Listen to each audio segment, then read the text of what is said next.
আল্লাহ তাআলা বলেন, মা কানা মুহাম্মাদুন আবা আহাদিন মির রিজালিকুম ওয়ালাকিন রাসূলুল্লাহি ওয়া খাতামান নাবিয়্যিন। এ দুনিয়ার মানুষ, নবী কারো পিতা নন, তিনি হলেন রাসূল, আর তিনি হলেন শেষ পয়গাম্বার, আখিরি পয়গাম্বার।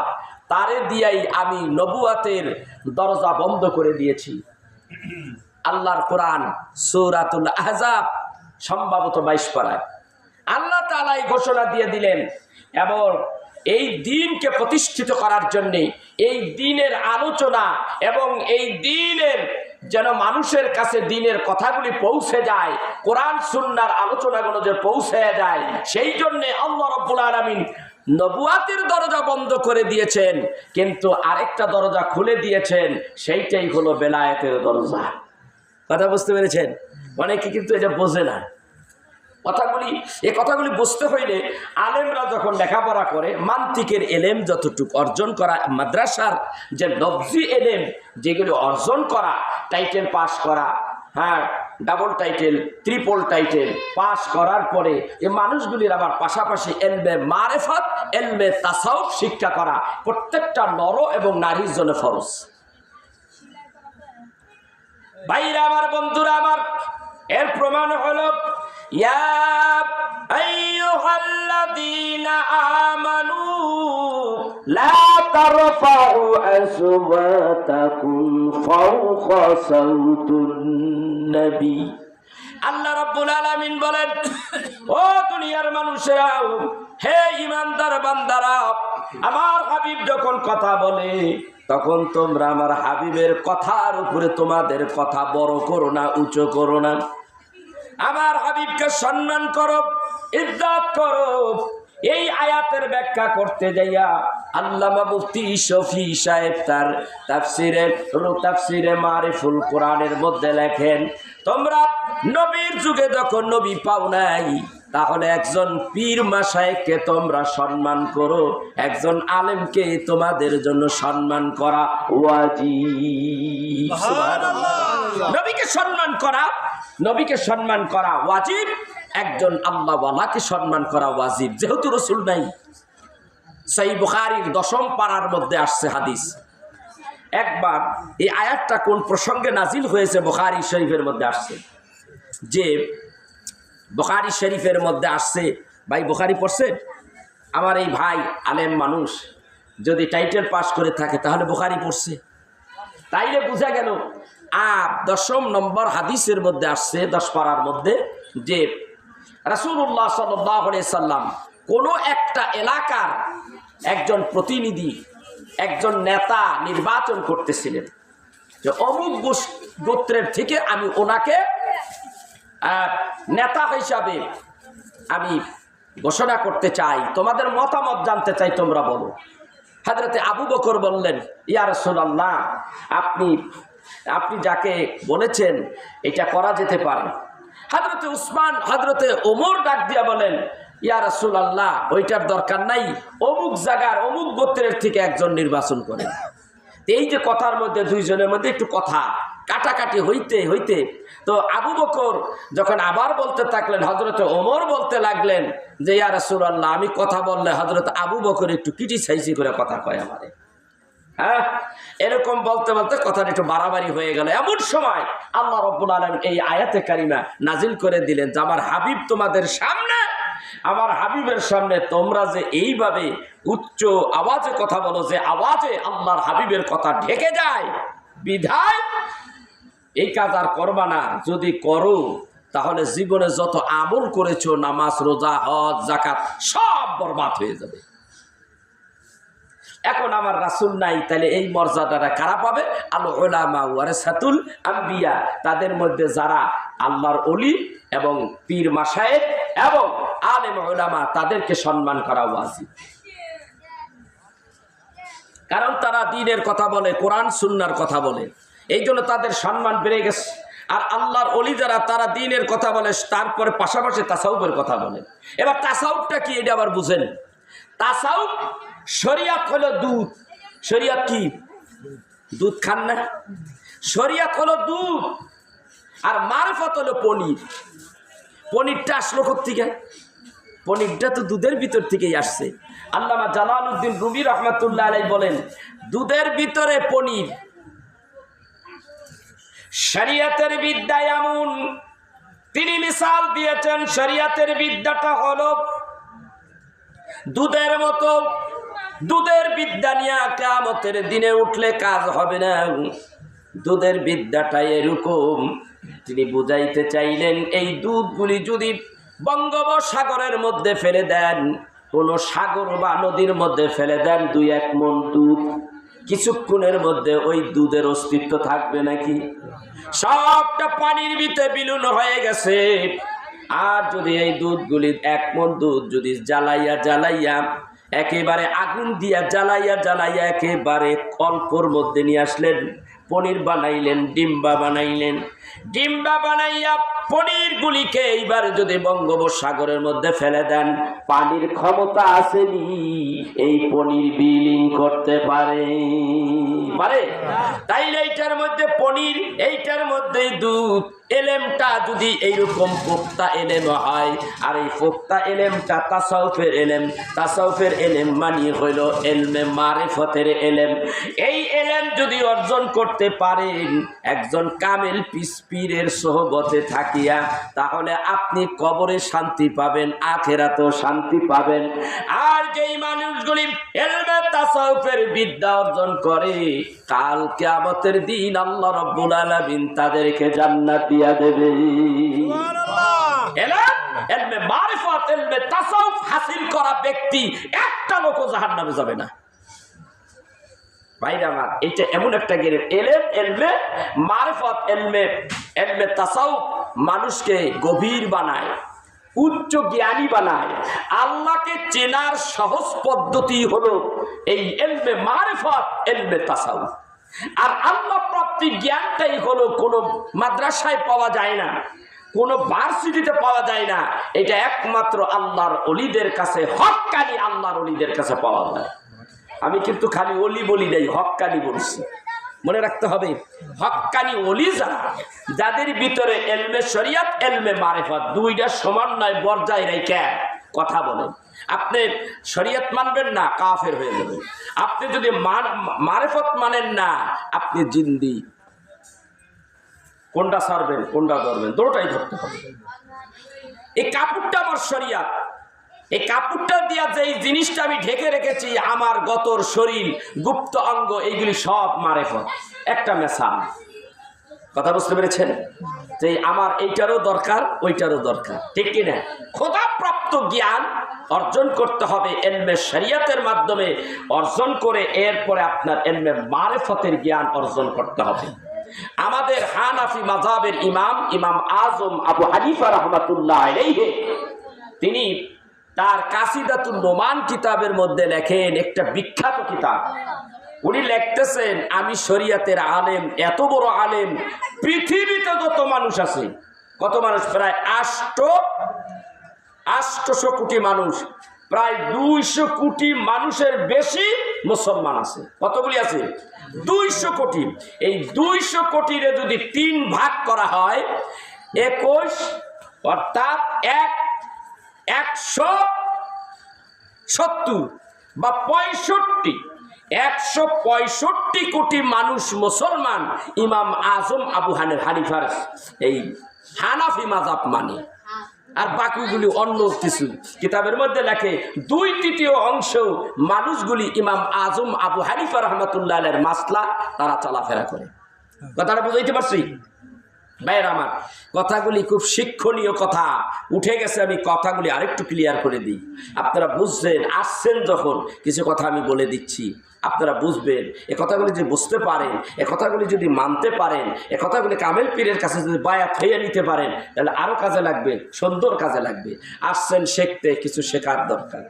মাথা তো শেষ করে আলাইছে মোবাইল এমন টেপা টেপে, কি কর হাইরে মোবাইল টেপা ঘন্টার পরে ঘন্টা। এলেম এলমে মারিফত, এলমে তাসাউফ, আমি এগুলি কার কাছে বলবো, কার কাছে দেব? আমার দরকার হাতি।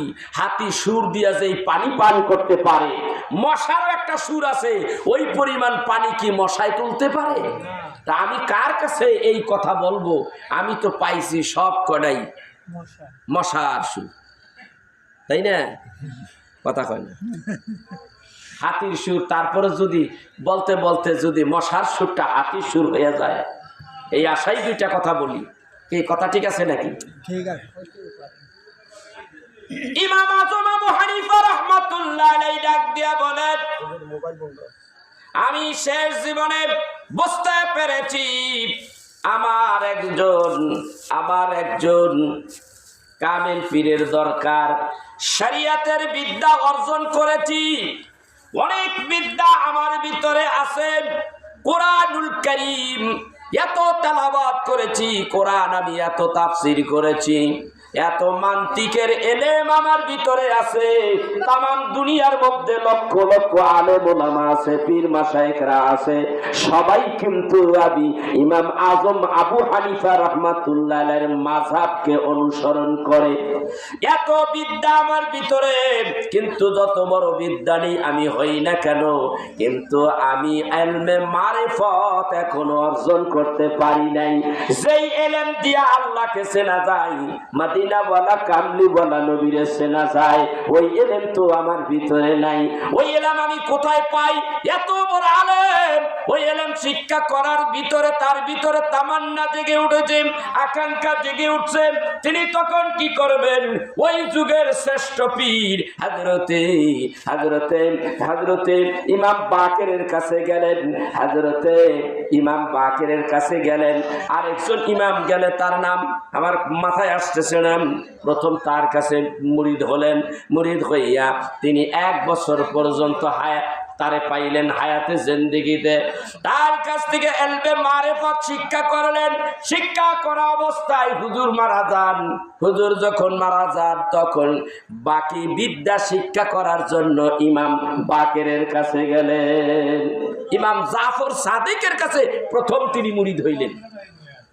ইমাম জাফর সাদিক রাহমাতুল্লাহ আলাইহি যখন বিদায় হয়ে গেলেন, তিনি বললেন, আহারে, আমি তো বিদ্যা অর্জন করতে পারলাম না, যতটুকু পেরেছি খুবই সামান্য, এখন আমার বাকিটা কমপ্লিট করতে হলে কোথায় যাওয়া দরকার? খুঁজতে খুঁজতে চাইনি যায় দেখলেন এই বিদ্যার ভান্ডার আছে ইমাম বাকেরের কাছে। ইমাম জাফর শেখ চলে গেলেন দুনিয়ার থেকে, ইমাম বাকেরের কাছে গেলেন। ইমাম বাকেরের কাছে যাই আরো 1 বছর থাইকা তিনি ইলমে মারিফত, ইলমে তাসাউফের বিদ্যা শিক্ষা অর্জন করলেন। এই জন্য তার কিতাবের মধ্যে লেখলেন, আমি ইমাম, আমার নাম আমার নাম হলো আবু নুমান। ইমাম আজম আবু হানিফা রাহমাতুল্লাহ আলাইহির আরেকটা নাম হলো আবু নুমান। আমি আবু নুমান ধ্বংস হয়ে যাইতাম যদি 2 বছর না পাইতাম। তার মানে কি? মানে বলতে চাচ্ছেন, আমি যদি 2 বছর পর্যন্ত ইলমে শরিয়াত, ইলমে মারিফত আর ইলমে তাসাউফ বিদ্যা যদি অর্জন না করতাম, আমি যত বড় আলেমই হই না কেন, আমি আবু নুমান ধ্বংস হইয়া যাইতাম। তাহলে বুঝতে হবে এই বিদ্যাটা যেন সেন বিদ্যা নয়, কত বড় ইম্পর্টেন্ট এবং জীবনের জন্য এই বিদ্যাটা কত প্রয়োজনীয়।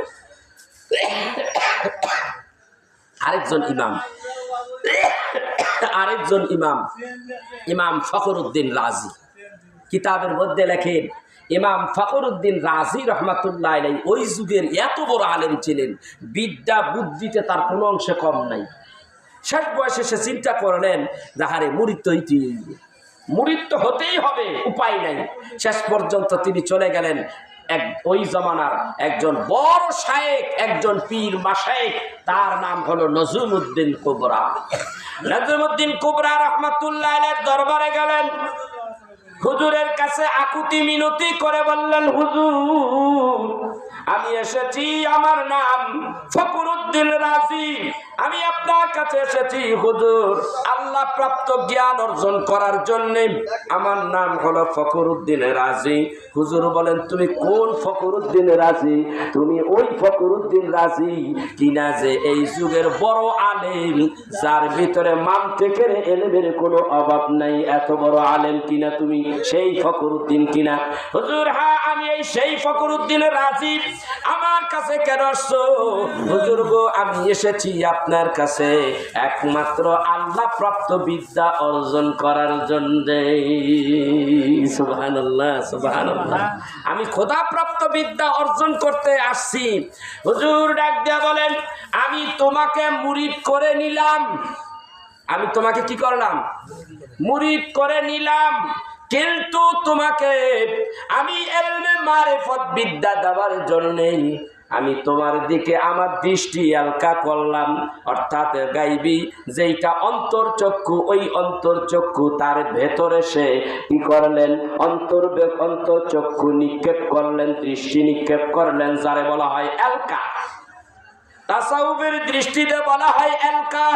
তার এই দৃষ্টি এলকা করলেন। এলকা করিয়া দেখে ভেতরে শুধু শরিয়াতের বিদ্যায় একেবারে ফুলফিল, কোনো জায়গা নাই। ডাক দিয়া বলে, ফখরুদ্দিন রাজি, আমি তোমাকে কিভাবে খোদা প্রাপ্তি জ্ঞান, ইলমে মারিফতের জ্ঞান আমি তোমার ভিতরে ঢুকাবো? কারণ ঢুকাবার কোনো জায়গা নাই, ইলমে শরিয়াতে তোমার ভরপুর ভিতর। তাইলে শোনো, কিছু ইলমে মারিফত, ইলমে তাসাউফ আমি ভিতরে ঢুকাইয়া দেই, তার মানে ভিতর থেকে কিছু ইলম কমাইয়া দেই। তিনি এইবার হযরতে নজমুদ্দিন কুবরার দিকে তাকাইলেন। তাকাইয়া তিনি যখন একটু তাকাইলেন, ইলমে শরিয়াতের বিদ্যা কমাইয়া জায়গা বাইর করবে। তিনি যখন তার দিকে তাকাইলেন, এমন সময় ফখরুদ্দিন রাজি রহমাতুল্লাহ আলাইহির ভিতরে কট কট কট করে আওয়াজ হয়। কি হয়? কট কট করে আওয়াজ হয়। হযরতে ফখরুদ্দিন রাজি রহমাতুল্লাহ আলাইহি বলেন, হুজুর আমার ভিতরে কি কেন এরকম কটকট করে আওয়াজ হয়? হুজুর ডাক দিয়া বলে, বাবা আমি তোমার ভেতর থেকে ইলমে শরিয়াতের বিদ্যা কিছু কমাইয়া দিতেছি, জায়গা বাইর করতেছি, তারপরে ইলমে মারিফতের বিদ্যা ঢুকাইয়া দেব। এ হযরতে ইমাম ফখরুদ্দিন রাজি রাহমাতুল্লাহ আলাইহি বলেন, হুজুর গো, এই বিদ্যাই তো আমার ফকর, আমার ফকরেই তো এই বিদ্যা। এই বিদ্যা যদি কমে যায় তাহলে আমি সমাজে চলবো কিভাবে? হুজুর গো, আমি আপনার কাছে অনুরোধ করি, আমার বিদ্যা কমাইয়েন না গো হুজুর, কমাইয়েন না। হুজুর ক্ষান্ত হয়ে গেলেন, মুরিদ করলেন। এরপরে বললেন, বাবা তুমি একটা কাজ করো, এই ওজিফা দিলাম, বাড়িতে যাইয়া ওজিফা আদায় করো, অথবা কোনো নির্জন স্থানে যাইয়া আদায় করো, কিন্তু ইলমে শরিয়াতে আর কোনো জ্ঞান অর্জন করার জন্য জ্ঞান চর্চা কইরো না। মাত্র একটা বছর পরে আমার কাছে, 1 বছর পরে আইসো, বাকিটা আমি তোমার ঢুকাই দিই। ভাইরা আমার, হযরতে ইমাম ফখরুদ্দিন রাজি রহমাতুল্লাহ আলাইহি চলে আসলেন। নিজে একা একা একটা জায়গায় বসবাস করতে লাগলেন। কিছুদিন পরে চিন্তা করতে লাগলেন, হুজুর তো বলেছে পড়তে নিষেধ করছে, ইলমে শরিয়াতের কোনো কিতাব আমি পড়ব না, না পড়লেই তো ইলম বাড়বে না। তাই আমি কি করব? এবার আমি পড়া বন্ধ করে দিয়েছি। পড়া বন্ধ করলে কি হবে? হুজুর নিষেধ করছে পড়ো না, কিন্তু লেখতে তো নিষেধ করে নাই। এইবার ইমাম ফখরুদ্দিন রাজি রাহমাতুল্লাহ আলাইহি তিনি লেখা শুরু করে দিলেন। লেখতে লেখতে লেখতে লেখতে কোরআনুল কারীম অর্থ করতেছে, তাফসীর করে লেখতে লেখতে অনেক দূর আগাইয়া গেছে। এর মধ্যে বছর পুরো হয়ে গেছে। আমার বছর পুরা হয়ে গেছে, আমি পীরের দরবারে যাব। পীরের দরবারে গেলেন, হুজুরের সামনে দাঁড়াইলেন, হুজুর আমি ফখরুদ্দিন রাজি আপনার কাছে এসেছি। ইমাম নজমুদ্দিন কুবরা রাহমাতুল্লাহ আলাইহি তার দিকে তাকাইয়া বলতেছে, বাবারে 1 বছরে আমি তোমাকে ইলমে শরিয়াতের চর্চা করতে নিষেধ করেছিলাম, তোমার জায়গা একটু খালি হলে ওইখানে ইলমে মারিফত ঢুকাইয়া দেব। এখন দেখতেছি ইলমে ইসলামের শরিয়াত এত এত এত ঢুকে গেছে, আরো জায়গা আরো বেশি খাইয়া ফেলাইছে, আরো তো বিদ্যা বাড়াইয়া ফেলাইছো, কিন্তু এলমে মারেফত ঢুকাবার কোনো জায়গা নাই। যাও যাও, তুমি ওজিফা কালাম পড়তে থাকো। উনি বাড়ি চলে আসলেন। এইভাবে অনেকদিন চলতে লাগলেন। ইমাম ফখরুদ্দিন রাজি রহমাতুল্লাহ এই কিতাবের মধ্যে লেখে, এই কথাগুলি তাফসিরে কাবীরের মধ্যে তিনি তুলে ধরছেন। যেন তেন তাফসির নাই, বিশ্ববিখ্যাত তাফসিরে কাবীরের মধ্যে ঘটনা তুলে ধরছেন। আমার ভাইয়া, আমার বন্ধুরা, এমন সময় তিনি চিন্তা করতে লাগলেন, প্রত্যেকটা মানুষের মৃত্যুর সময় শয়তান আসবে। শয়তান আইসা ওই সময় মানুষগুলিরে ধোঁকা দেয়, অনেক ধরনের আজে বাজে কথা কয়। প্রথমত এইভাবে বলবে, হে বান্দা, রুহু কবজ হয়ে যাবে, কিছুক্ষণের মধ্যে তুমি দুনিয়ার থেকে চলে যাবে। বলো গো, আসমানে এক আল্লাহ, জমিনে এক আল্লাহ, স্বীকার করে নাও। ভাইয়া আমার, ওই সময় রুহু কবজ করা শুরু হবে। নিজের ব্যথা বেদনার কোনো বালাই থাকবে না, এত ব্যথা ব্যথিত ভিতরে তখন কষ্ট থাকবে, মানুষের হিতাই জ্ঞান থাকবে না। এমন অবস্থায় শয়তান এসে যদি এমন কাজ করে, অনেকেই ওই সময় শয়তান পথভ্রষ্ট করে, বেঈমান বানাইয়া দেয়। একেবারে মূল্যবান বস্তু সেইটা হলো ইমানটা কাইরা নেয়। হযরতে নজমুদ্দিন কুবরা হযরতে ফখরুদ্দিন রাজি রহমাতুল্লাহ আলাইহি বলেন, আমি আমার এই শয়তানের লগে প্রতিদ্বন্দ্বিতা করার জন্য মৃত্যুর সময় আল্লাহ দিয়া এই ব্যাপারে সাপোর্ট করার জন্য 100 থেকে 1000 দলিল বাইর করলাম, যেন আমি ওই সময় শয়তানের সঙ্গে এই মান্তিকের এলেম দিয়া ফাইট করতে পারি। ভাইরা আমার, বন্ধুরা আমার, বয়স হয়ে গেল, দুনিয়ার থেকে বিদায় হয়ে যাচ্ছে। এমন সময় আজরাইলও কাছে এসে গেছে, শয়তানও কিন্তু কাছে আইসা পড়ছে। শয়তান আইসা ডাক দিয়া বলে, এ ফখরুদ্দিন রাজি, পথভ্রষ্ট করার জন্য উল্টা পাল্টা কথা কয়। ফখরুদ্দিন রাজি রহমাতুল্লাহ আলাইহি তিনি শয়তানের সঙ্গে যুক্তির পরামর্শে ফাইট করতেছে, দলিল দিয়া দলিলাদিল্লা দিয়া ফাইট করতেছে। আল্লাহ একজন, আল্লাহ একজন, আল্লাহ একজন। এইভাবে যখন একটা একটা করে দলিল দেয়, একটা একটা করে দলিল ফেল মারে, একেবারে স্টক শেষ হয়ে গেছে, আর দলিল দিতে পারে না। ফখরুদ্দিন রাজি রহমাতুল্লাহ আলাইহি আর দলিল দিতে পারে না। এমন সময় সে বেকায়দায় পড়ে গেছেন। ইমাম যায় ভাব, এমন সময় তার পীর হযরতে ইমাম ফখরুদ্দিন রাজি, ইমাম নজমুদ্দিন কুবরা রাহমাতুল্লাহ আলাইহি, তখন তিনি এশারের নামাজ পড়ার জন্য ওযু করতেছিলেন। ওই সময় তিনি তার এই অন্তর চক্ষু দিয়ে দেখে তার এই মুরিদ সন্তান ফখরুদ্দিন রাজি শয়তানের সামনে পড়ে বিপদগ্রস্ত হয়ে যাচ্ছে। ওযু করা অবস্থায় কিছু পানি ফখরুদ্দিন রাজি রহমাতুল্লাহ আলাইহির বাড়ির দিকে নিক্ষেপ করলেন, আর ডেকে বলেন, এ ফখরুদ্দিন রাজি, তুমি শয়তানকে বলে দাও বিনা দলিলে আল্লাহ এক, আল্লাহু আকবার, আর কিছু বলতে হবে না, কোনো দলিলাদিল্লার প্রয়োজন নাই, তুমি বলে দাও বিনা দলিলে আল্লাহ এক, আল্লাহু আকবার। এইবার ফখরুদ্দিন রাজি রহমাতুল্লাহ আলাইহি কথা যখন তার কাছে এসে গেছে, কানে এসে গেছে, তার পীরের আওয়াজটা যখন কানে তার কাছে এসে গেল, এইবার ফখরুদ্দিন রাজি ডাকতে কই, শয়তান রে শয়তান, তোর সাথে আমার আর কোনো যুক্তি পরামর্শ হবে না, যুক্তি তর্ক আর হবে না। এইবার আমি তোরে জানাইয়া দিতে চাই, বিনা দলিলে আল্লাহ এক, একক, সুবহানাল্লাহ। ভাইরা আমার, বন্ধুরা আমার, এইবার শয়তান তার কাছ থেকে হার মাইনে চলে যায়। শয়তান ডাকদা বলে, ফখরুদ্দিন রাজি, আমি তোমার পিছে বহুদিন ধরে লাইগা আছি, অন্তত মৃত্যুর আগে হইল তোমার ইমানটা আমি নষ্ট করে দেব, পারলাম না। তুমি পীরের দরবারে যাওয়ার কারণে আমি তোমার ইমান নষ্ট করতে পারলাম না। আল্লাহুম্মা সাল্লি আলা সাইয়্যিদিনা মাওলানা, আওয়াজ দিয়া, ওয়া আলা আলিহি বাবা যতক্ষণ বসে আছেন একটু দুরূদ শরীফ পড়েন না জোরে। আল্লাহুম্মা সাল্লি সাইয়্যিদিনা মাওলানা ওয়া আলা আলি সাইয়্যিদিনা হাবিবানা।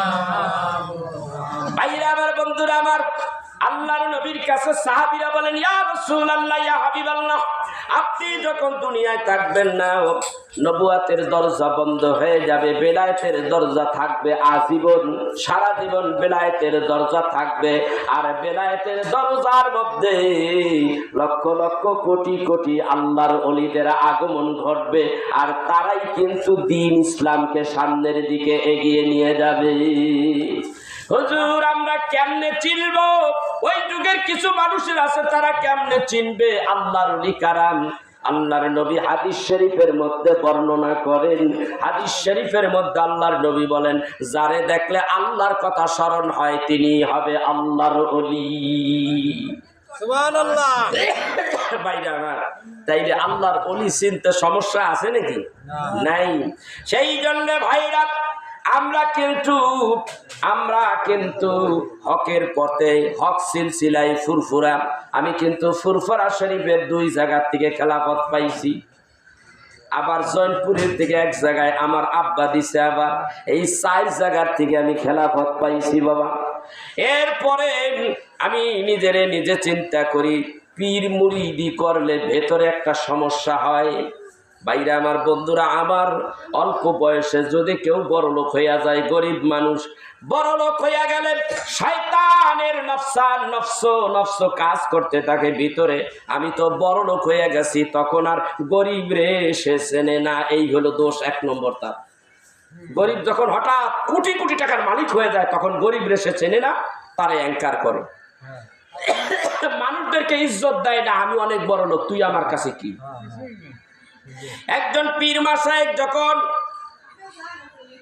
একটু পীর হয়ে যায়, খেলাফত পায়, তখন ভিতরে নিজের আমিত্বটা বেশি জায়গা উঠতে চায়।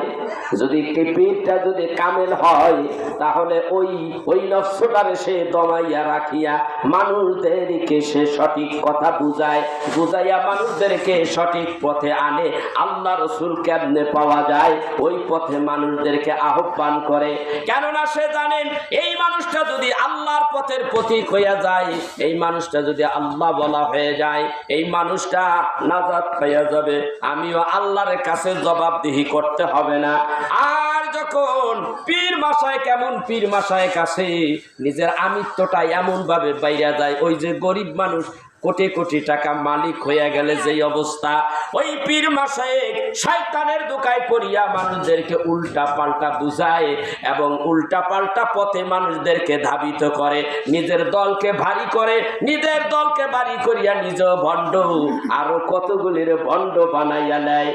আমার ভাইরাম, তারা দুনিয়ার মধ্যে রাজত্ব করতে পারে, এই মানুষগুলি কোনোদিন খাঁটি পীর হইতে পারে না, এই মানুষগুলি হইল ভণ্ড পীর।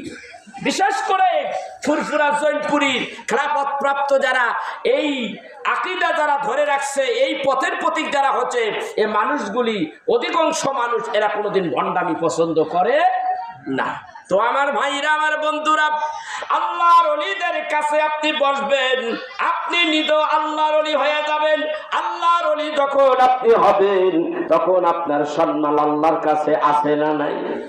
আছে। আপনি আল্লাহর বন্ধু।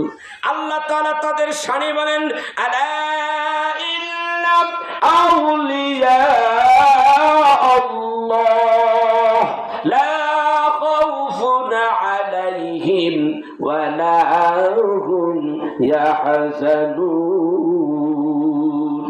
আল্লাহ নিজেই ঘোষণা করলেন, ও দুনিয়ার মানুষ শুনে নাও, আল্লাহর ওলিদের ব্যাপারে সাবধান, ডেঞ্জার, খুবই সাবধান। তারা কোনো ভয় পায় না, লা খাউফুন, তাদের কোনো ভয় নাই, ওয়ালা হুম ইয়াহজানুন, তারা চিন্তিত নয়। সুবহানাল্লাহ বলবেন না? এই ওলিদের শানে আল্লাহর হাবিব বলেন, হাদিস শরীফের মধ্যে আছে, আল্লাহর ওলিরা এই দুনিয়ায় ছিলেন সম্মানিত ব্যক্তি। এই মানুষগুলি আল্লাহ পাওয়ার জন্য একজন অভিভাবক ছিল আপনার মুরিদের। এই মুরিদের অভিভাবক ছিল। এই মানুষগুলি মানুষদেরকে সঠিক পথ দেখাইছে, সঠিক কথার মাধ্যমে, সঠিক আলোচনার মাধ্যমে মানুষদেরকে সঠিক পথ দেখাইয়া দিয়েছে। তারা ওই সঠিক পথে চলিয়া তারা আল্লাহ বলা হয়ে গেছে। আর এই মানুষগুলি আল্লাহ বলা হইলে দুনিয়ার থেকে বিদায় হবে, বিদায় হইলে কবরস্থ হইলে কবরের মধ্যে আল্লাহ ইজ্জত বাড়াইয়া দেয়। সাধারণ মানুষ মরে যায়, আল্লাহর ওলিরা মরে না। আল্লাহর নবী বলেন, মুসলিম শরীফের হাদিস, আল মুমিনুনা লা ইয়ামুতুনা বাল ইয়ান্তাকিলুনা মিন দারিল ফানা ইলা দারিল বাকা। আল্লাহর হাবিব বলেন, আল্লাহর ওলিরা মরে না, নবীরাও মরে না, ওলিরা মরে না। তারা কি করে? লা ইয়ামুতুনা বাল ইয়ান্তাকিলুনা মিন দারিল ফানা ইলা দারিল বাকা। তারা কবরের মধ্যে জিন্দা থাকে। সুবহানাল্লাহ। এই মানুষগুলি ফানাই জগৎ থেকে বাকাই জগতে চলে যায়। ফানা আন্দার ফানা কুন, বাকা আন্দার বাকা কুন। ফানার স্তর যারা তরিকা মস্ক করেন, ভাইরা আমার, বন্ধুরা আমার, সম্ভবত তরিকার 13 নম্বর অথবা 14 নম্বরের মধ্যে আসছে ফানার কথাটা আছে। ফানা মানে কি জানেন? ফানা মানে হইল বাতাস। কিছু আছিল বাতাসে পুইরা, ওইটা পুরিয়া জ্বলিয়া বাতাসের সঙ্গে উড়িয়া গেছে গা। যেমন বাড়িটা আগুন লেগে গেল, আগুনে জ্বলিয়া পুরিয়া কিছুক্ষণ পরে আর বাড়ি নাই। এইবার হইছে কি? ছালি হইয়া গেছে, ছালি হইয়া জমিনে পড়ে আছে। আর কিছু অংশ হাওয়া বাতাসের সঙ্গে ধুমা হইয়া বিলীন হইয়া চলে গেছে কোথায় জানি। আমি যদি আপনারে বলি আপনার বাড়িটা আগুন লাইগা ধুমা হইয়া কোথায় গেল, ওই ধুমাগুলি আপনি ধরে নিয়ে আসেন, পারবেন না। ওইটার নাম বিলীন, ওইটার নামই হলো ফানা।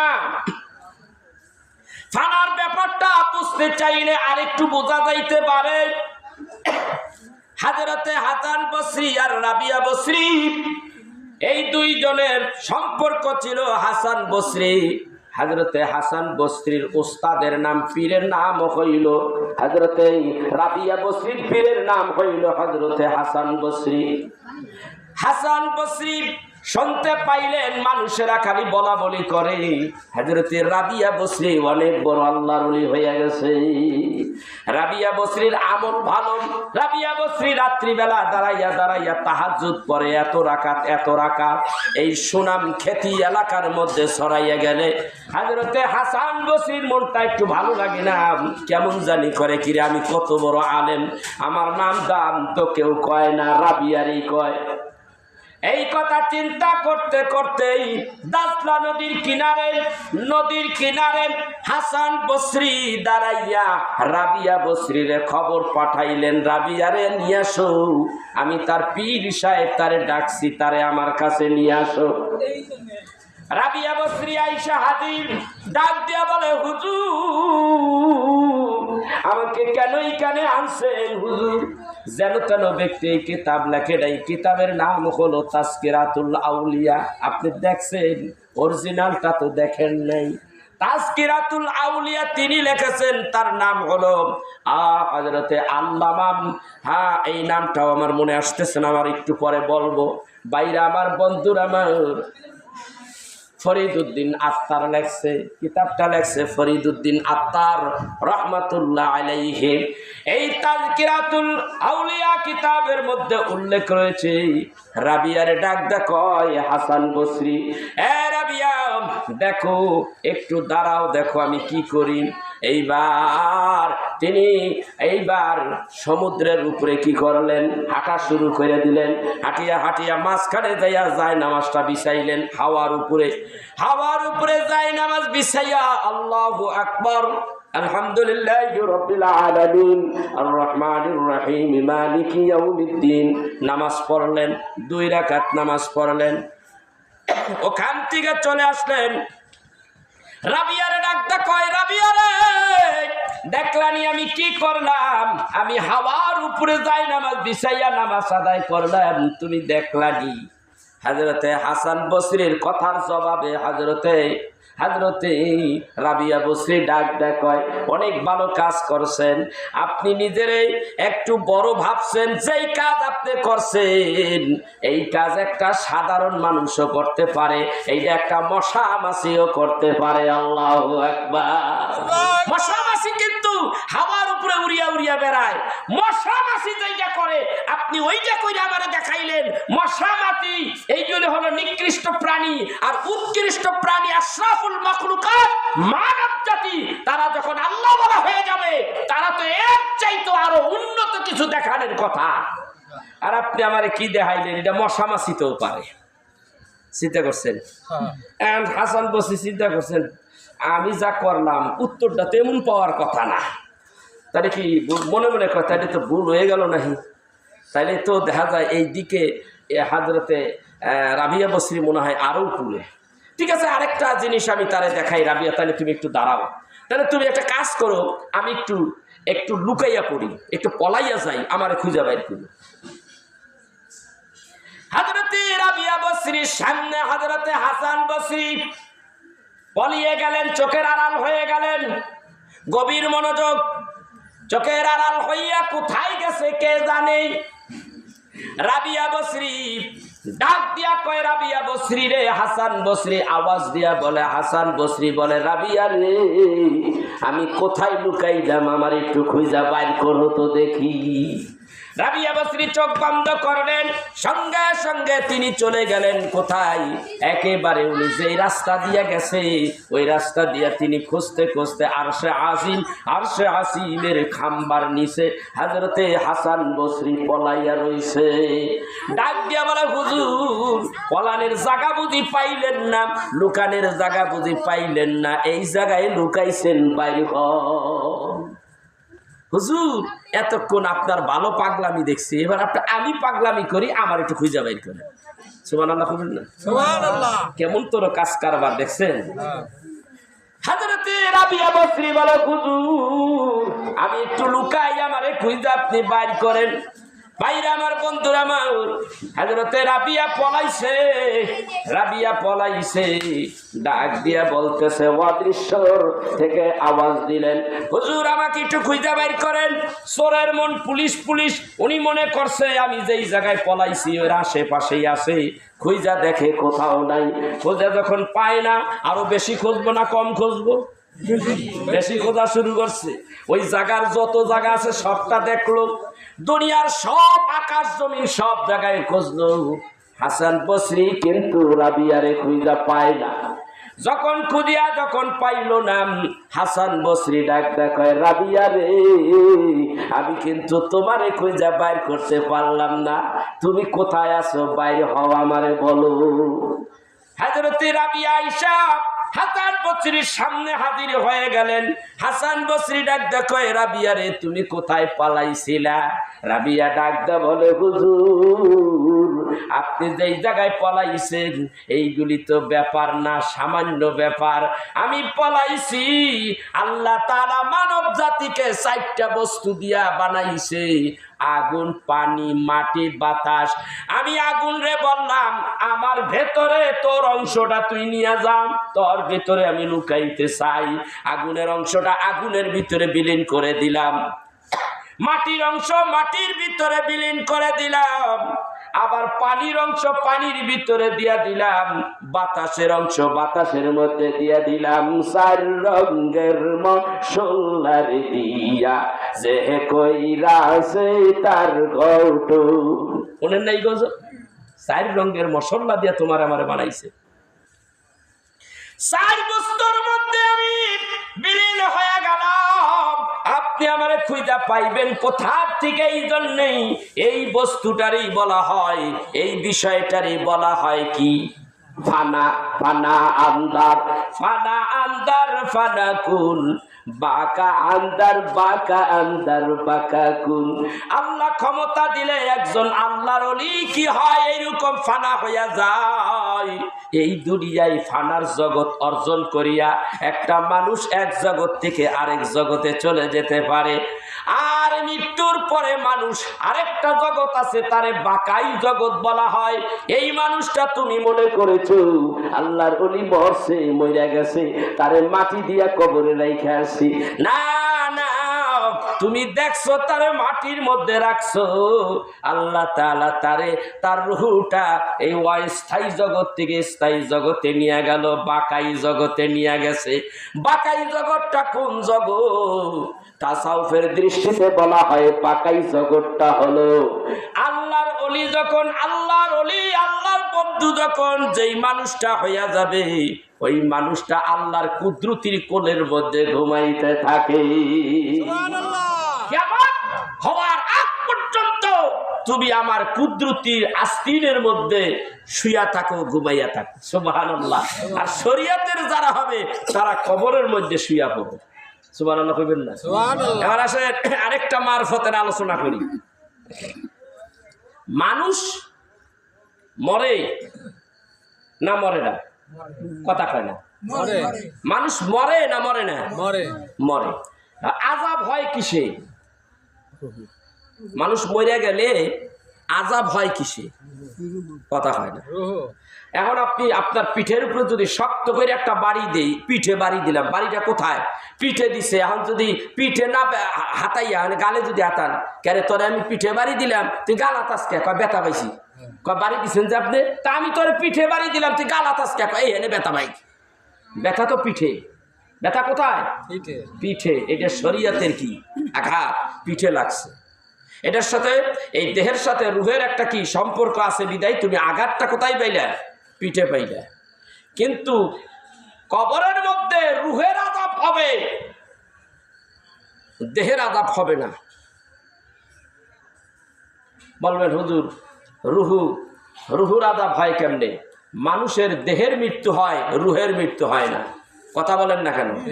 মানুষের ভিতরে দুইটা রুহু আছে, আত্মা হইল দুইটা। কয়টা? দুইটা। এই আত্মা সম্পর্কে রাসূল আরবি সাল্লাল্লাহু আলাইহি ওয়াসাল্লাম তাকে জিজ্ঞাসা করতেছিলেন কাফেরেরা। তিনটা প্রশ্ন করলেন।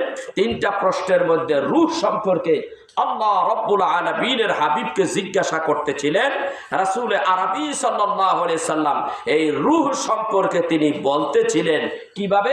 একটু দুরূদ শরীফ পড়েন। আল্লাহুম্মা সাল্লি আলা সাইয়্যিদিনা মাওলানা জোরে জোরে ওয়া আলা আলি সাইয়্যিদিনা আমার নূর নবীজি নায়া আসিলেন, আল্লাহকে কেউ চিনতাম না। আমার দয়াল নবীজি নায়া আসিলে আল্লাহকে কেউ চিনতাম না। নবী হলেন আল্লাহর সাক্ষী, পাক কুরআনের ঘোষণা।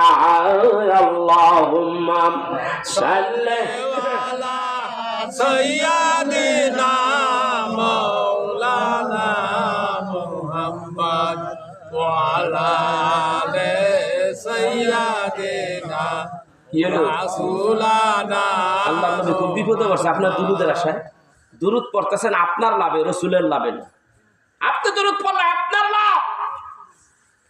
এত আস্তে আস্তে দুরূদ পড়ে আমি সবসময় আপনাদেরকে সবসময় বলি, আওয়াজ বর্ষেরই যখন মুখটা ছাড়েন না কেন, কি কথা কয় না কেন, মুখ ছেড়ে দুরূদ শরীফ পড়েন। আল্লাহুম্মা সাল্লি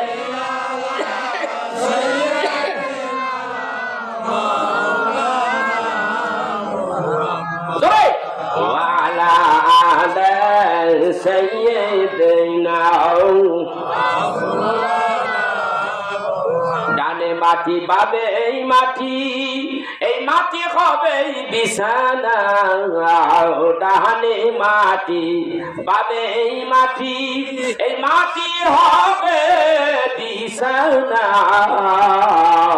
অন্ধকার কবরে পাবেন নূর নবীজির ঠিকানা আল্লাহুম্মা সাল্লি আলা সাইয়্যিদিনা মাওলানা মুহাম্মদ ওয়া আলা আলি সাইয়্যিদিনা রাসূলানা।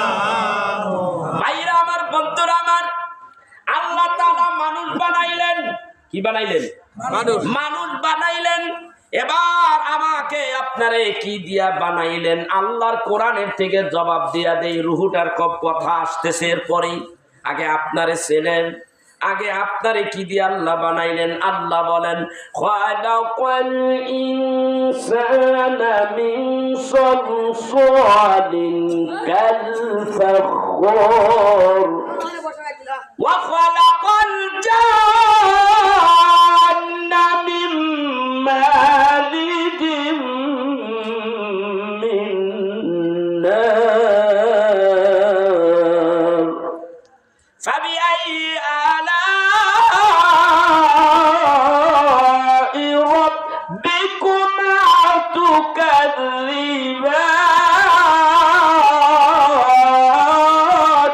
আল্লাহু আকবার। আল্লাহ ডাক দা কয়, খালাকাল ইনসানা মিন সালসালিন কাল ফাখর। আমি মানব জাতিগুলিকে বানাইছি এই মাটি দিয়া, খড়খড়িয়া মাটি, শুকনা মাটি দিয়া বানাইলাম। আর জিন জাতিগুলি বানাইছি আগুন দিয়া বানাইলাম। পাইছেননি পরিচয়? আবার আল্লাহ তাআলা সূরা তাওবার মধ্যে এইভাবে বলে, মিনহা খালাকনাকুম ওয়া ফিহা নুঈদুকুম ওয়া মিনহা নুখরিজুকুম তারাতান উখরা। আল্লাহ ডাকদা বলে, হে মানব সম্প্রদায়, আমি তোমারে বানাইছি এই মাটি দিয়া, আবার তোমাকে এই মাটির নিচে নিয়ে যাব, আবার তোমাকে এই মাটির উপর থেকে আবার উত্থাপন করব, হাসরের ময়দানে বিচার হবে। তাইলে বোঝা গেল মানুষগুলির আল্লাহ মাটি দিয়া বানাইছে। এইখানে অনেকগুলি কথা আছে, তাফসিরের বিভিন্ন বর্ণনায় অনেক কথা বলছে। সংক্ষিপ্ত আলোচনা, আমি ওই কথাগুলো এখানে তুলে ধরলাম না। তবে আমি বললাম, মাটি বানাইলো কি দিয়া? এই মানুষ বানাইলো, আদমরে বানাইলো মাটি দিয়া। আর আমরা হইলাম আদম সন্তান। মাটি দিয়া মানুষ বানাইলে আল্লাহ তাআলা এবার রূহ বানাইলো কি দিয়া? সেইবার কাফেরের গোষ্ঠীরা আবার রাসূলকে জিগায়, ওগো নবী, তুমি যদি সত্যিকারের নবী হও, আমরা তোমার কাছে 3টা প্রশ্ন করব। ওই 3টা প্রশ্নের উত্তর জবাব সুন্দর করে, আলোচনা অনেক লম্বা, ওই দিন আলোচনাগুলি দেওয়ার চেষ্টা করব। এখন আমি শুধু 3টা প্রশ্নের মধ্যে একটা প্রশ্নের জবাব দেব। ইয়া রাসূলুল্লাহ, আপনি বলেন, রূহ কি জিনিস দিয়ে আল্লাহ বানাইলো? রূহ কি? রূহ কি? আল্লাহ তাআলার হাবিব কোরআনুল কারীমের সূরা কাহাফের 1 নম্বর আয়াতের মধ্যে আসছে, ওয়া ইয়াসআলুনাকা আনির রূহ কুলির রূহু মিন আমরি রাব্বি ওয়া মা উতিতুম মিনাল ইলমি ইল্লা কালিলা। আল্লাহ তাআলা বলে দিলেন, হাবিব বলে দেন, রূহ হইল একমাত্র আল্লাহর আদেশ। আল্লাহ ফুৎকাইয়া দিছে, আপনার আমার ভিতরে রূহ এসে গেছে, আদেশ করছে, এই রূহটা তুই চইলা যা। আদৌ রূহ জিনিসটা কি? ওই জিনিসটা আদৌ কেউ জানে না, আল্লাহ জানে। সুবহানাল্লাহ। রূহ আল্লাহর একমাত্র আদেশ। আদেশ হইয়া কি ঢুকলো একটা মানবের ভিতরে, কিন্তু প্রকৃত রূহ আসল কি ওইটা একমাত্র আল্লাহ জানে। তবে আল্লাহ তাআলা হাবিবুল্লাহ নবীকে বলে দিলেন, ওগো নবীজি, আপনি বলে দেন রূহটা একমাত্র আল্লাহর আদেশ। আল্লাহর আদেশ রূহ।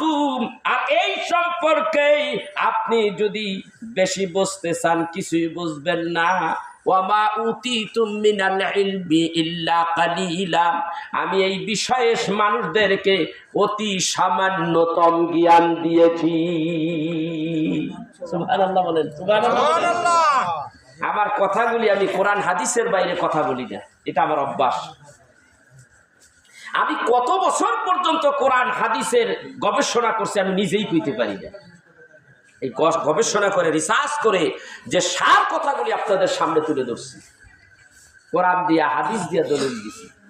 আমার একটা কথার ভুল যদি কেউ ধরতে পারেন, ভুল মানুষের হতে পারে, কিন্তু যে কথাগুলি মূল কথাগুলি তুলে ধরছি, আসেন কোন বেটায় আসেন আমার কথার ভুলটা ধরবেন, বলেন কোন আলেম থাকলে আমার সামনে আসেন, আমি একটু দেখি। কথা যাচাই ফাচাই ছাড়া কথা বলি না, দলিল ছাড়া কথা বলি না। আর আমার প্রধান দলিল হলো কোরআন আর হাদিস, এরপরে ইজমা কিয়াস। ভাইরা আমার, বন্ধুরা আমার, এইবার মানব জাতির এই যে দেহের কোনো বিচার হবে না, বিচার হবে রুহের। কিসের বিচার হবে?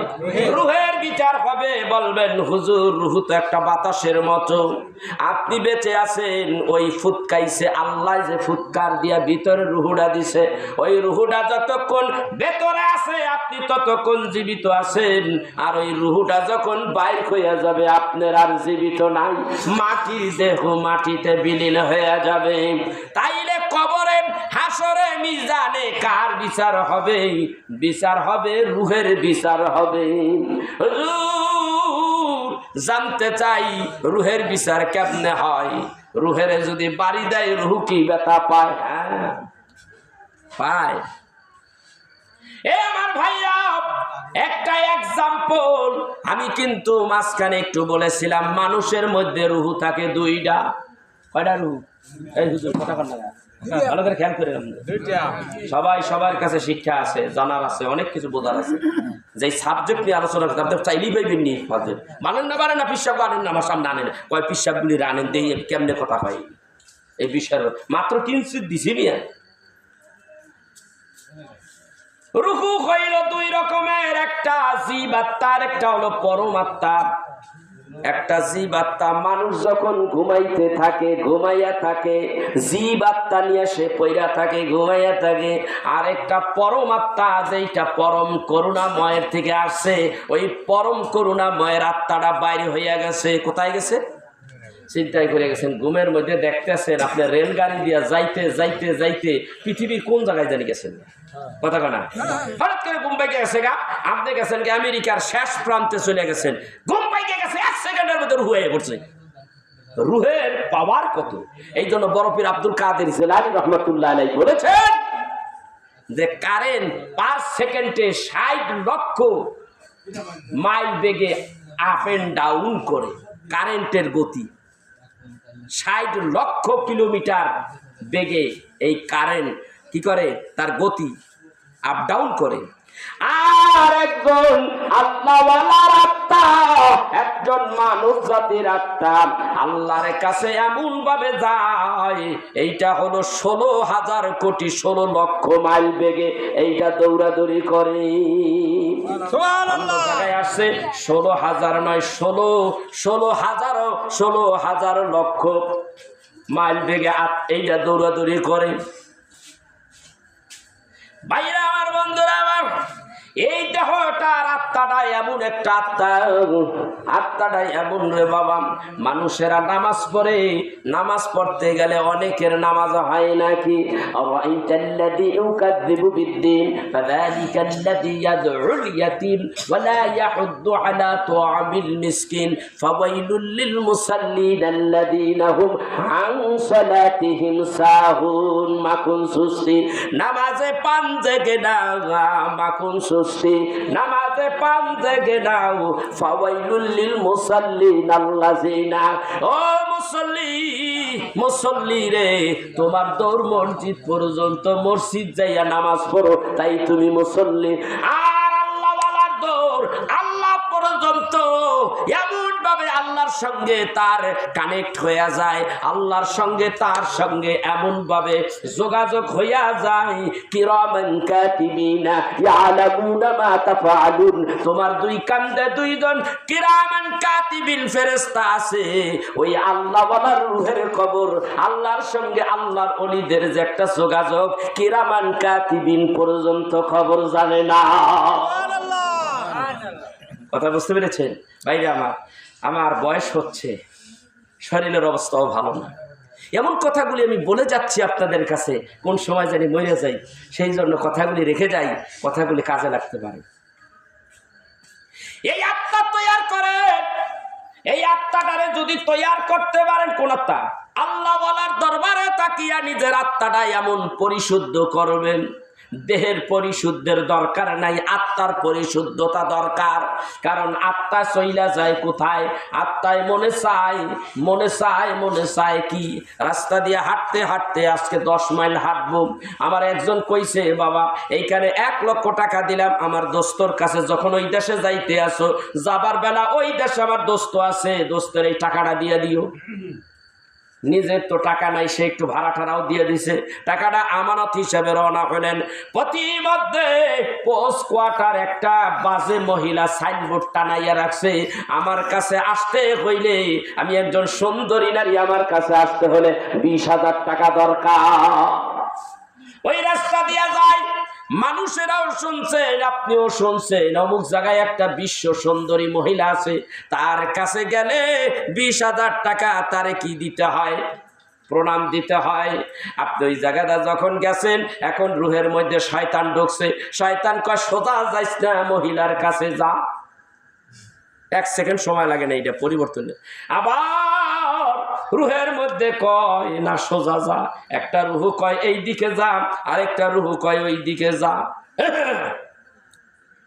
মানব দেহের মধ্যেই রুহের আইটেম, রুহের শ্রেণী বিন্যাস করেছে।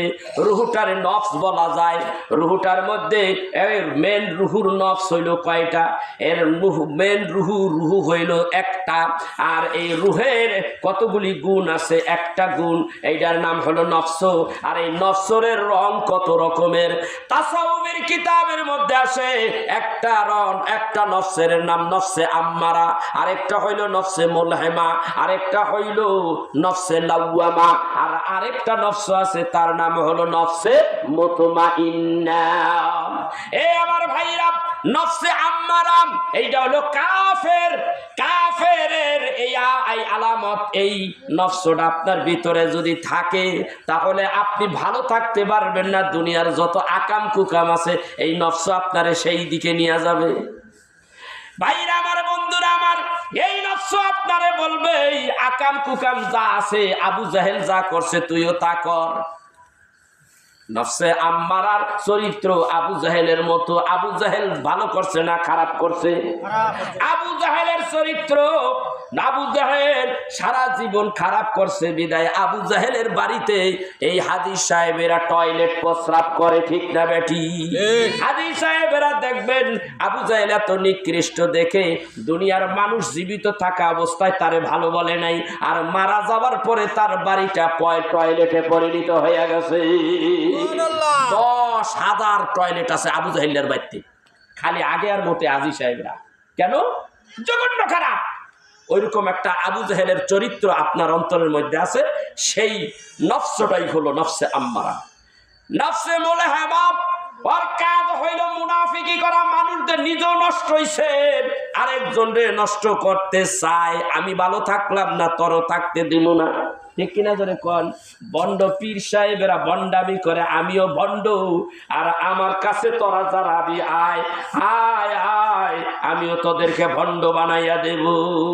সংক্ষিপ্ত এইটার ইতিহাস।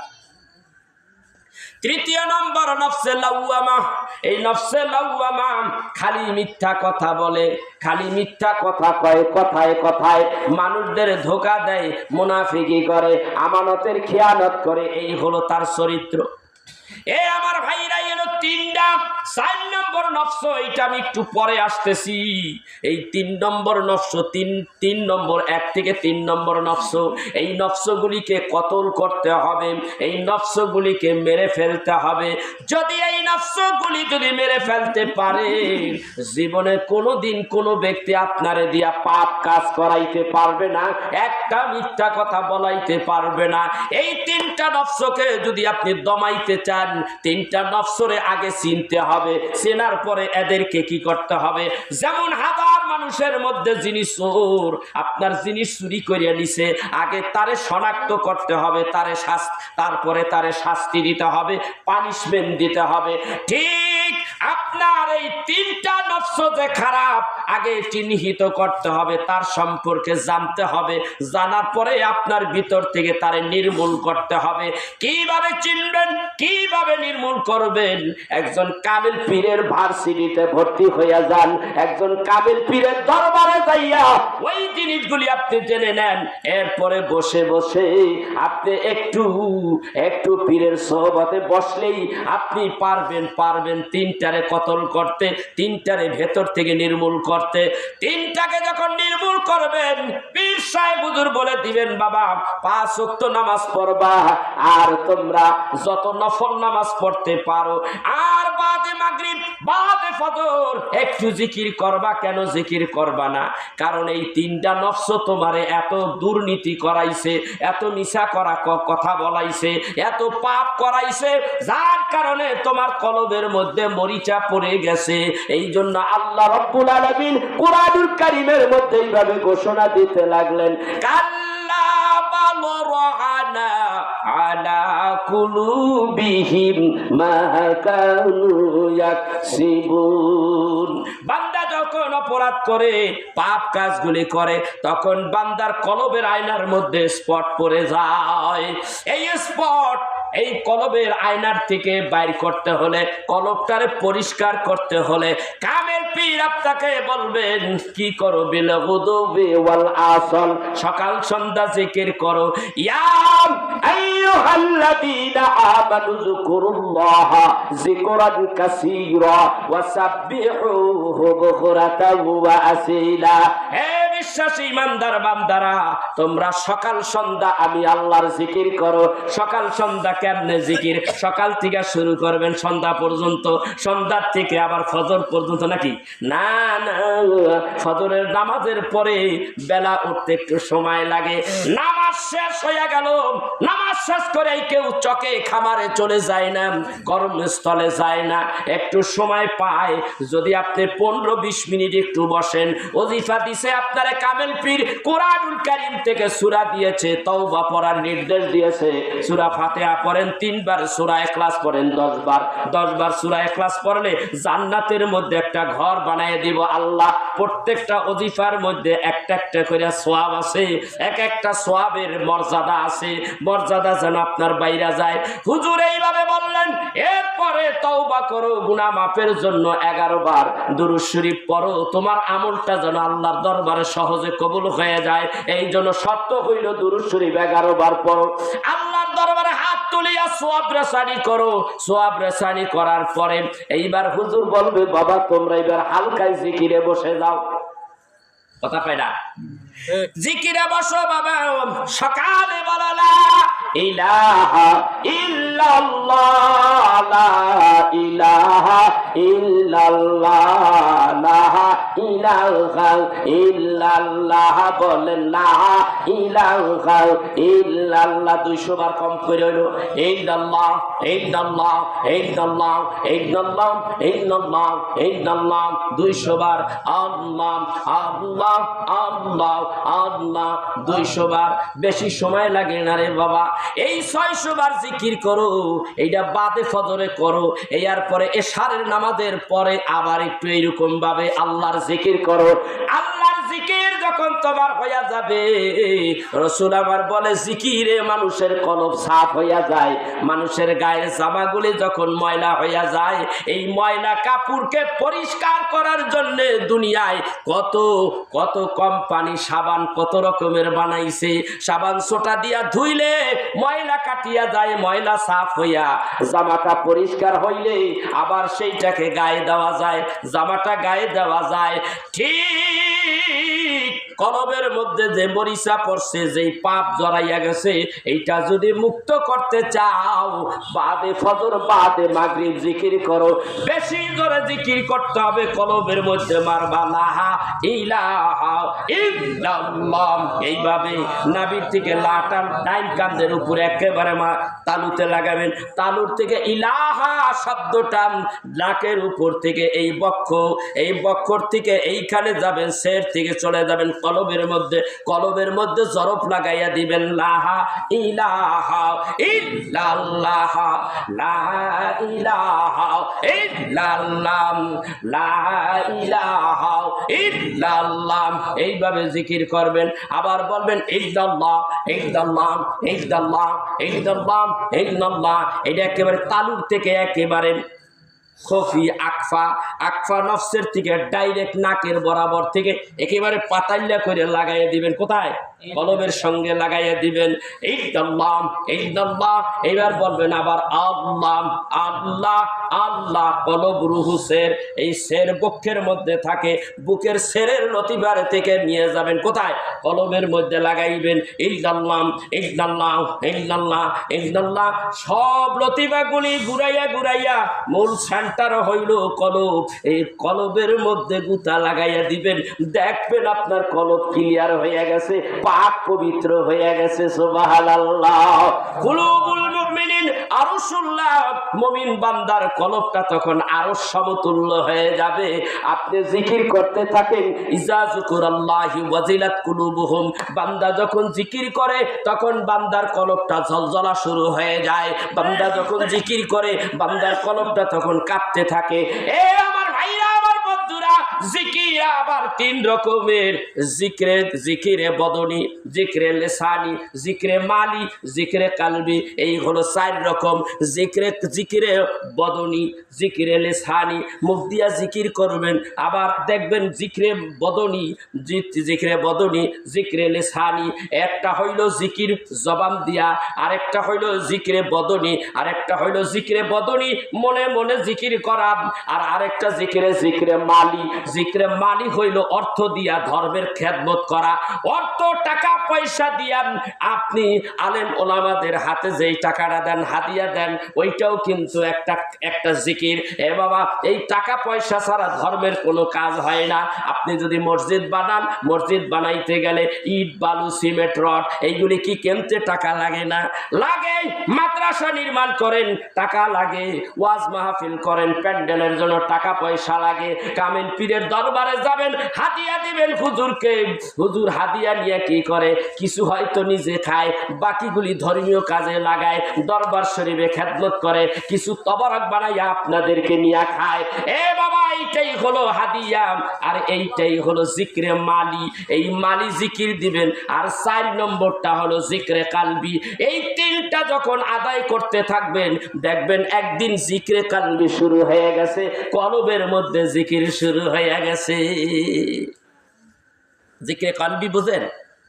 সরসিনার পীর সাহেব আবু সালে সাহেব রহমতুল্লাহ আলাইহি, তার কিতাবের মধ্যে পাওয়া যায় যে একজন ব্যক্তি মারা গেছে, মারা যাওয়ার পরে তার কবরটা ভাঙ্গিয়া যায় 6 মাস পরে।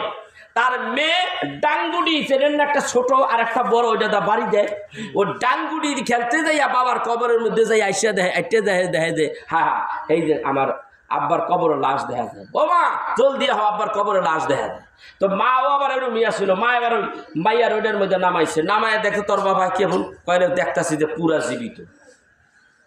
জীবিত। তা এইবার দেখতে আছে ওই কাপড়ের উপর দিয়া কলবের এই অংশে এরম করতেছে। আবার পাওয়া যায়, মানে এরকম কাপড়ের উপর দিয়ে ওইটা লড়তাছে। কি খুললা দেখে কলবের মধ্যে কি জিকির শুরু হয়েছে। কান লাগাইছে, কান লাগাইয়া দেখে কয় লা ইলাহা ইল্লাল্লাহ লা ইলাহা ইল্লাল্লাহ। এ আমার ভাইরা, আল্লাহর ওলিরা মরে না। আল মুমিনুনা লা ইয়ামুতুনা বাল ইয়ান্তাকিলুনা মিন দারিল ফাদা। আরেক হাদিসের মধ্যে আছে আল আম্বিয়া আল আউলিয়া কামা সাল্লুনা ফি বুয়ুতিহিম কামা সাল্লুনা ফি কুবুরিহিম। আল্লাহর ওলিরা মরে না, কবরের মধ্যে জিকির করে, কবরের মধ্যে তাসবিহ তাহলিল করে। সুবহানাল্লাহ। কত বাজে? এ আমার ভাইরা, আল্লাহ কোরআনের মধ্যে বলে যেই মানুষটা আল্লাহ বলা হয়ে যায় তাদের অবস্থা কেমন হয় জানেননি? আল্লাহ তাআলাও বলেন, একটু জিকির করেন লা ইলাহা ইল্লাল্লাহ লা ইলাহা ইল্লাল্লাহ লা ইলাহা ইল্লাল্লাহ ইল্লাল্লাহু মুহাম্মাদুর রাসূলুল্লাহ সাল্লাল্লাহু আলাইহি সাল্লাম। আল্লাহর কোরআনেও জবাব দেয়, আল্লাহর ওলিরা মরে না, আল্লাহর ওলিরা মরে না। ওয়ালা তাহাসাবান্নাল্লাযীনা কুতিলু ফি সাবিলিল্লাহি আমওয়াত বাল আহইয়াউ ইনদা রাব্বিহিম ইউরযাকুন। আল্লাহর কোরআনে ডাক দেয়, যারা ধর্মের জিহাদে যাইয়া জীবনটা বিলীন করে দিয়েছে, গলা কাটাইয়া দিয়েছে, এদেরকে মরা কইও না, বাল আহইয়াউ ইনদা রাব্বিহিম ইউরযাকুন। এরা হইল জীবিত। ওই সময় যুদ্ধ করেছেন, ওই যুদ্ধের ময়দানে যারা গলা কাটাইয়া দিছে তারাও জীবিত। আর এই যুগে যুদ্ধ নাই, এই যুগে জিহাদ নাই। তাইলে নফসে আম্মারার সঙ্গে জিহাদ করবেন। নফসে আম্মারার সঙ্গে জিহাদ করলে শহীদের মর্যাদা পাবেন।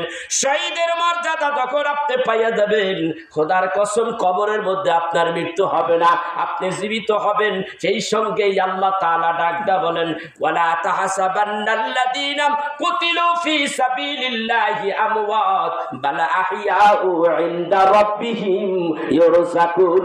এই মানুষগুলো মরে নাই, তারা কবরের মধ্যে জীবিত, তারা আল্লাহর পক্ষ থেকে রিজিক পাইয়া থাকে। সুবহানাল্লাহ। এবার বলতে চাই, কবরের মধ্যে থইলেন মরাডারে, আবার আল্লাহ কয় রিজিক পায়। রিজিক কি মরাডাই খায় না জেতাডাই খায়? জেতাডাই খায়। তাইলে বোঝা যায় আল্লাহর ওলিরা মরে না, আল্লাহর ওলিরা মরে না। এইবার রাবিয়া বসরির কথাটা বলতেছিলাম।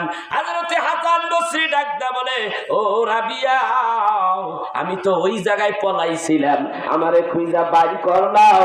তুমি যে পলাইলা, আমি যে তোমারে বাইর করতে পারি নাই। তুমি কোথায় গেছিলা? বলে, আমি চার বস্তু, আল্লাহ চার বস্তু দিয়া মানুষ সৃষ্টি করেছে, তাই আমি চারটা বস্তুর মধ্যে বিলীন হয়ে গেছিলাম, তাই আপনি আমারে খুঁজা পান নাই। এ আমার ভাইরা, আমলের কারণে অনেক সময় উস্তাদের চাইতে শাগরিদের দাম আল্লাহর কাছে বেশি হইয়া যায়, ঠিক না বেঠি? ভাইরা আমার, বন্ধুরা আমার, এই জন্যই নিজেকে পরিশুদ্ধ করতে যদি চান, আত্মাকে পরিশুদ্ধ যদি করতে চান, আল্লাহওয়ালা যদি হতে চান, কোন ভার্সিটিতে গেলে ওই জ্ঞান পাইবেন না।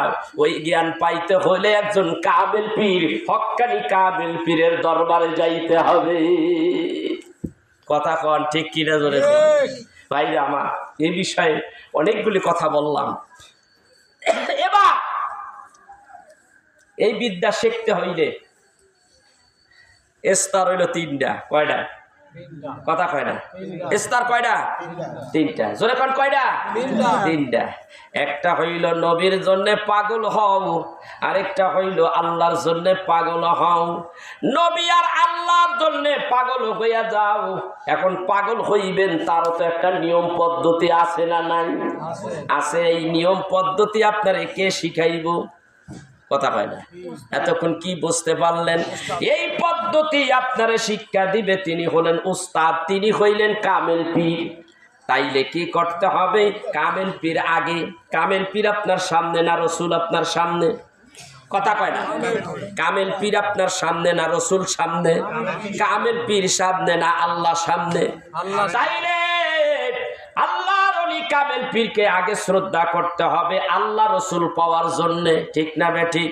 মাদ্রাসায় যখন ছেলেপেলে যখন লেখাপড়া করে দাখিল ক্লাসে যখন যায়, দাখিল থেকে আলেম ফাজেলে যখন চলে যায়, যখন বড় বড় তাফসির পড়ানো হয়, বুখারী শরীফ পড়ানো হয়, যারা বুখারী পড়ায়, তাফসির পড়ায়, এদের সম্মান ছাত্রের কাছে আছে না নাই? বেয়াদবি করলে মনে করতে হবে এই উস্তাদের সঙ্গে বেয়াদবি করলে তোমার কপাল পুড়ে যাবে। উস্তাদকে তুমি সম্মান করো, উস্তাদ তোমারে শিক্ষা দীক্ষাটা ভালো দিবে, কোরআন হাদিসের দরসটা ভালো করে শিক্ষা দেবে। ওই শিক্ষায় শিক্ষিত হবা, সুশিক্ষিত হবা, বেয়াদব হবা না। আর যদি তুমি উস্তাদের সঙ্গে বেয়াদবি করো, হইতে পারে তোমার মাদ্রাসার থেকে বেতাইয়া বাইর করে দিতে পারে। ঠিক আল্লাহর ওলিদের দরবারে যাইয়া আল্লাহর ওলিদের সঙ্গে ভালো ব্যবহার করতে হবে আদবের সাথে। কারণ আদবের সাথে আদবওয়ালা যখন হইয়া যাবেন, কামেল পীরের নজর কাইরা দিতে পারবেন তাড়াতাড়ি। কামেল পীর পীরে ডাইকায় আপনাকে রুহানি বিদ্যা দিয়া দেবে। রুহানি বিদ্যা যা দরকার, এলমে শরিয়ত, এলমে মারিফত, এলমে তরিকাত, হাকিকত সব কিছু আপনার ভিতরে ঢুকাইয়া দেবে। বড় পীর আব্দুল কাদের জিলানী রহমাতুল্লাহ আলাইহি বলেন, এলমে শরিয়ত হইল গাছ, এলমে শরিয়ত মারিফত হইল গাছের ডালপাল, মারিফত আর তরিকত হইল কি? তরিকত হইল পাতা, হাকিকত হইল গাছের ফল। এইবার বলেন কোনটা থইয়া কোনটারে ছাড়বেন? চার বস্তুর সঙ্গে চারটা মূল গাছের সঙ্গে সম্পর্ক আছে না নাই? এ আমার ভাইরা, তাইলে দেখা গেল নফসে আম্মারা, নফসে মুলহামা, নফসে লাওয়ামা, এই তিনটা জিনিস বডির সঙ্গে সম্পর্ক আছে। গাছের সঙ্গে পাতের সম্পর্ক, পাতার সম্পর্ক, গাছের সঙ্গে ডালের সম্পর্ক, গাছের সঙ্গে ফলের সম্পর্ক। এইরকম যেরকম সম্পর্ক আছে আপনার আত্মা দেহের সঙ্গে, ওই সাইডটা রুহেরও নফসেরও যোগাযোগ আছে, একটু কি আছে, মিল তাল আছে। এ আমার ভাইয়া, আপনি যদি নফসে মুলহামা, নফসে আম্মারা, নফসে মুলহামা, নফসে লাওয়ামা যদি কতল করে দিতে পারেন ভেতর থেকে আল্লাহর জিকিরের মাধ্যমে, আল্লাহর ওলিদের তাওয়াজ্জু বরকত নিয়ে যদি এইগুলি, এই নফসগুলি কতল করতে পারেন, ভেতর থেকে শেষ করে দিতে পারেন, নির্মূল করে দিতে পারেন, সেইখানে একটা নফস প্রতিষ্ঠিত হয়। সেই নফসটার নাম হলো নফসে মুতমাইন্না। নফসে মুতমাইন্না এর অর্থ হলো, নফসে মুতমাইন্না হলো পরিশুদ্ধ আত্মা, পুণ্যময় আত্মা। এই সম্পর্কে আল্লাহ রাব্বুল আলামিন কোরআন কারীমের মধ্যে এইভাবে বলেন, ইয়া আইয়াতুহান নাফসুল মুতমাইন্নাহ ইরজিই ইলা রাব্বিকা রাদিয়াতাম মারদিয়া ফাদখুলি ফি ইবাদি ওয়াদখুলি জান্নাতি। আল্লাহ বলেন, ও পরিশুদ্ধ পরিশুদ্ধ আত্মা, ও অলি বন্ধুর আত্মা, আসো আসো আসো গো, আজকে তুমি জান্নাতে দাখিল হও। সুবহানাল্লাহ বলবেন না? প্রত্যেকটা কথা কোরআন হাদিস দিয়ে দলিল দিয়ে দিলাম। ভাইরা আমার, বন্ধুরা আমার, হক্কানি পীর বুজুর্গর সোহবতে থাকলে এই পরিপূর্ণ পরিশুদ্ধ সঠিক কথাগুলি জানা যায়। আর ভণ্ডর সঙ্গে, ভণ্ডর দরবারে গেলে ভণ্ডামি শেখা যায়। ঠিক না বেঠি? এই আমার ভাইরা, বাজারের মধ্যে খাঁটি সরিষার তেল পাওয়া যায়, আর ওই সরিষার তেলের মতো ওই রঙের আরেকটা তেল আছে, 2 নম্বর মিক্সার তেল আছে না নাই? সঠিকটাও আছে আর মিক্সার 2 নম্বরটাও আছে। ঠিক কামেল পীরের মধ্যেও সঠিকটা আছে, হকও আছে, আরেকটা আছে ভণ্ড, যার কাজ হলো ভণ্ডামি করা। আর হক্কানি পীর যারা, তাদের কাছে হক, সুন্দর সুন্দর কথা, একেবারে দলিল ভিত্তিক কথা পাওয়া যায় কি যায় না? আল্লাহুম্মা সাল্লি আলা